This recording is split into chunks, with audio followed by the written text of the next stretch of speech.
Hi, you're listening to our broadcast here. I have a really important interview. The story is called From Here to Hell and Back. It's a story of George S. Fanella and George P. Fanella, the corruption of a Pennsylvania state hospital. And I clearly you would know that there's a lot to this story, and I don't want to take up too much time. I would like to introduce George P. Panella. Fanella, I'm sorry, George George P. Fanella, and I want George to tell it in his own words what happened and how this state hospital, which was obviously a prison, became almost like Auschwitz. And I would like to introduce George now. Hi, George. How are you? How are you, Jennifer? It's nice to be on your program. And this is an important topic not only for me and my family, but as you indicated, for the country as a whole. And I'll just dive right in with that. Yeah. My name is George Paul Fanella, son of George Stephen Fanella, my father. And what happened to me is I was deprived of a father unjustly when he was unjustly incarcerated in a place called Farview Mental a hospital for the criminally insane. What a name, huh?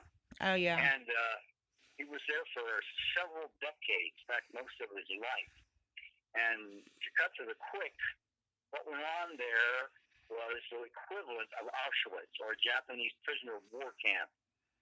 The men were beaten, worked for nothing, and this was about money. This was about corruption and money.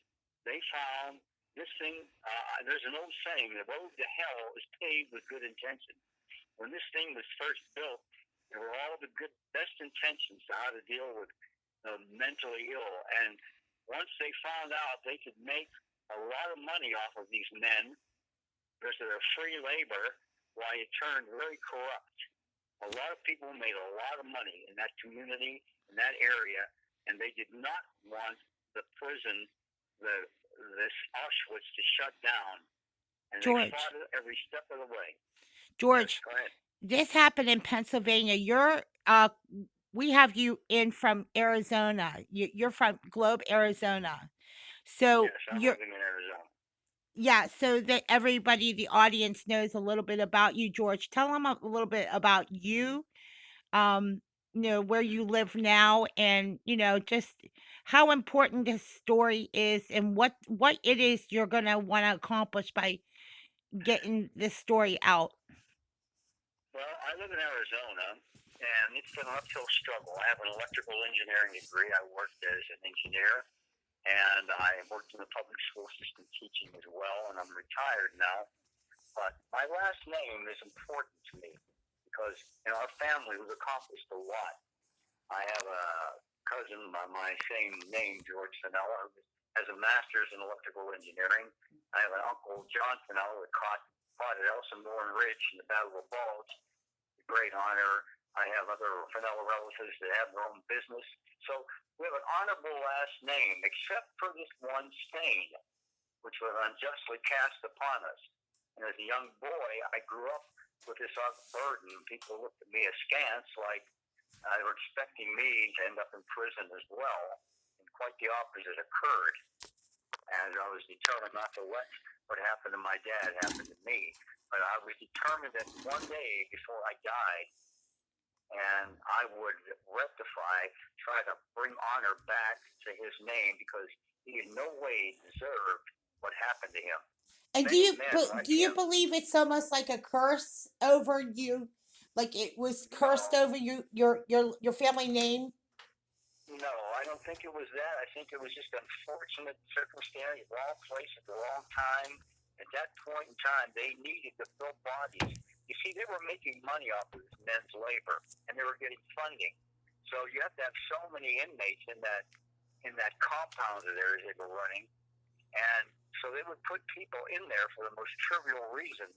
And it was said that the only way you got out was in a casket. It seemed like almost nobody ever escaped Farview mental Well, prisons for the criminally insane. So it was about money, and I can't emphasize that enough. It was about corruption yeah. and money. My dad was caught up because of a terrible divorce. All right, we got cut off. We're adding more into the interview, and George was talking about Farview Hospital, which was used as money. There was no grounds to keep George S. Fanala in this prison. He was he did what was probably almost equivalent to a minor traffic violation. And what we're talking about is reform in the prison system and reforms that go on in state programs. And we had written letters and talked to the Department of Justice today in Washington, D.C., about this very case. And it's archived also in WFMT in Chicago Museum. So Georgia's story is so relevant because of that reason and because of the comparison that it was done in it was used it was a hospital that was used as a prison, much like interning Japanese prisoners. And it's a story that hasn't really been told quite the same. Now the story was told in 1980, and it's called Cold Storage. So if you want to read the book, there's only one book left on Amazon. Okay, George, let's go back to the story about your father's divorce. It was terrible. That's where you left off. Yes, when apparently my mother was quite a good-looking lady. She was a nurse, and she had connections with powerful officials in the state hospital system. And the story that I heard growing up was that my father was in the Army Air Corps and happened to come home one day, fly into the Allegheny Airport, knocked on the door, thought he'd see his wife and his child, which was me. And she said, "What the hell are you doing here?" And then a divorce ensued and a battle for his only son. One thing leads to another, like in those situations. And she puts out the word to her associate, a doctor. I won't name Dr. P. I'll just leave it at that. And she said, "I wanted him put where the sun never shines." Well, they were able to manipulate some minor things that he did relatively and have him put in this place for the criminally insane. Well, the story behind that is, see, the media cooperated totally in protecting what was going on in there, because it seemed like the politicians and the people making money from the free labor of incarcerating men for sometimes little or no reason and keeping them their entire lives and working them for literally for nothing. And what it sounds to me, George, is that it was so corrupt that really Eleanor was the reason that he probably ended up there. Your mother. Your Yes, mother was she a psych nurse. Your mother was a psych nurse. She was the initial reason, but the reason he was kept there is more compelling. Yeah, See, and that's because normally somebody, if you're in a legitimate hospital, you get rehabilitated, yeah, or a prison, and you're out. And then you're yeah. in prison, you do your time, and you get out. But the reason that not only my father but other men, they said the only way to leave Farview was on a slab or in a casket. And your dad was an army. He was a proud army man. Like, yeah, he was in the U.S. Army. Your story is so important right now because there are military soldiers who are committing suicide, and the psychiatric industry has a lot of answers to a lot of the problems that are going on in a story like this. The corruption of a state hospital in Pennsylvania has left a stain in Pennsylvania. Now we're going to do part 2, and I wanted to just take a quick break because I want you to tell us a little bit about what inspired you to go to Penn State, and what it is that you when you did electrical engineering, what it is that you want to pass down to your child as this gets cleared up. Because I'm going to tell you, the Pennsylvania State Hospital system could not allow this to go on, not with the Justice Department, because in Washington, D.C., this kind of corruption is exactly what is a dark spot, and you made the comparison. It was like Auschwitz. So I wanted to know about Penn State. You were telling me the story about Penn State, and I want you to share what All right. inspired you to help your family because of what happened there at Farview. Well, the Fanala family has been, in aviation.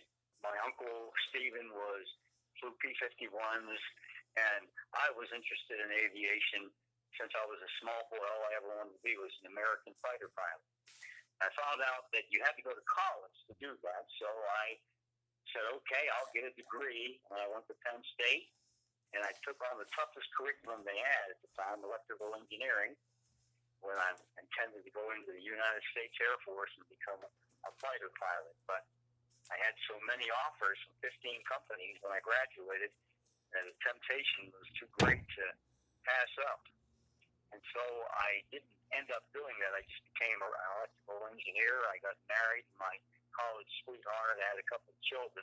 But the important thing, the stain on my name, Fanala, has done me a lot of, well, it ruined my father's life completely. And it really was a handicap for me growing up, going to college, getting married, and explaining to my girlfriend what was going on here. It has been a burden around my neck because of the shame for no reason. Well, All these years. you didn't do anything. Now No. you were saying by the time you got your father out of the state hospital in Pennsylvania has a lot of questions. I'm pretty sure um they would ask you questions. Now this happened in what, 1980, right? The story is called Cold Storage, right? Well, that's his book. He had the interview in 1980. And it's by With Wendell Studs Terkel. and Wendell Rawls did an interview with Studs Terkel in 1980 on the radio. You can pull that up easily on your computer and hear the whole thing. It's a horrific story. yeah. And you see, the big point is the men that were treated the worst were the ones where nobody visited them. Because my father was way up there on the other end of the state from Pittsburgh. His family had difficulty. They were immigrants traveling up there. And then the shame of the family and people in the neighborhood. So he basically, long story short, was abandoned by his family. So he was a perfect candidate because nobody ever visited him. He was an easy victim. Tortured, beaten, and abused. See, the ones that were visited, they didn't get it so much because some of their relatives came and would hear what was being done to them, see the marks on their body and stuff.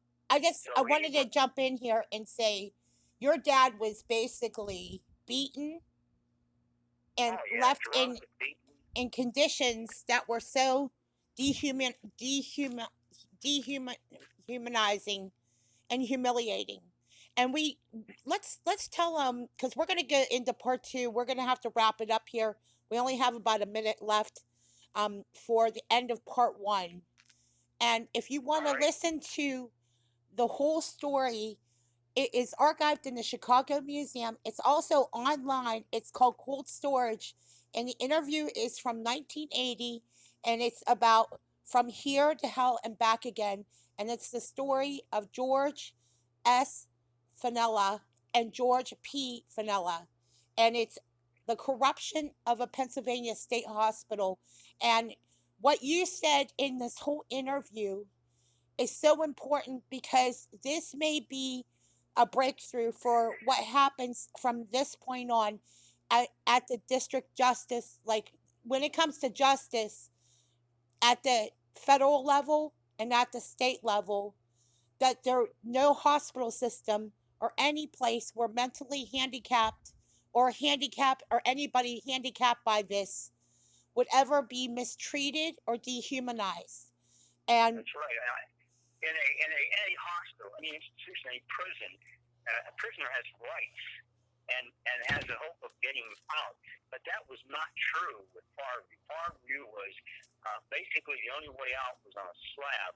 It was Auschwitz. It was literally the equivalent of a German torture camp or a Japanese torture camp in World War II. And that is not an exaggeration. It was often referred you're right. as Auschwitz. We're at And the I end of think that's part the one.